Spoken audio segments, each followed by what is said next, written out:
आप देख रहे हैं मंत्र भारत न्यूज चैनल। मैं हूं कविता। उत्तर प्रदेश की योगी सरकार बाढ़ नियंत्रण और प्रबंधन को प्रभावी बनाने के लिए बड़े बदलाव कर रही है। सरकार बाढ़ नियंत्रण की पारंपरिक विधियों की जगह कुछ नए तरीके अपना रही है, जिससे करोड़ों रुपए की बचत होगी। साथ ही बाढ़ नियंत्रण के लिए किसानों की जमीनों का बार बार अधिग्रहण नहीं करना पड़ेगा। प्रदेश सरकार ने बाढ़ प्रभावित जिलों में नए तरीकों से लगभग 40,72,000 हेक्टेयर भूमि को सुरक्षित किया है और 3 करोड़ से ज्यादा लोगों को इससे फायदा मिला। इसके बाद बाढ़ नियंत्रण के नए तरीकों को विस्तार देने की तैयारी चल रही है।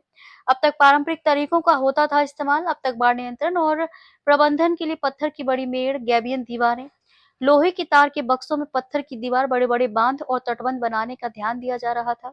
वहीं दूसरे तरीके में कई जगहों पर संवेदनशील क्षेत्रों में नदी और बड़े नालों से गाद निकालने, कीचड़ हटाने पर ध्यान दिया जा रहा है, ताकि नदी के मार्ग और मोड़ को पानी की अधिक क्षमता वहन करने लायक बनाए जा सके। लखीमपुर खीरी में बाढ़ सुरक्षा परियोजना के तहत इस नए तरीके को अपनाया गया। इंजीनियरों ने नदी की क्षमता बढ़ाने के लिए गाद निकाली, जिस पर महज 22 करोड़ रुपए खर्च हुए। पहले यहीं बाढ़ नियंत्रण की तैयारी में 180 करोड़ रुपए खर्च का अनुमान था। बाराबंकी में एल्गिन ब्रिज के आसपास और सरयू क्षेत्र में भी नई तरीके से महज 5 करोड़ रुपए का खर्च आया, जिस पर पहले अन्य उपायों के जरिए 115 करोड़ रुपए के खर्च का अनुमान था।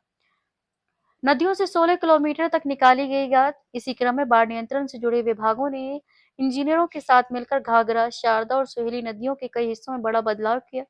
इन नदियों के मार्ग में करीब 9 से 16 किलोमीटर तक गाद निकालकर उनकी क्षमता में विस्तार किया गया है। इस मॉडल से हर मानसून में तटबंध और मिट्टी के बांध बनाने के लिए बाढ़ प्रभावित जिलों में कृषि भूमि का अधिग्रहण कम होगा, जिसका सीधा फायदा किसानों को मिलेगा।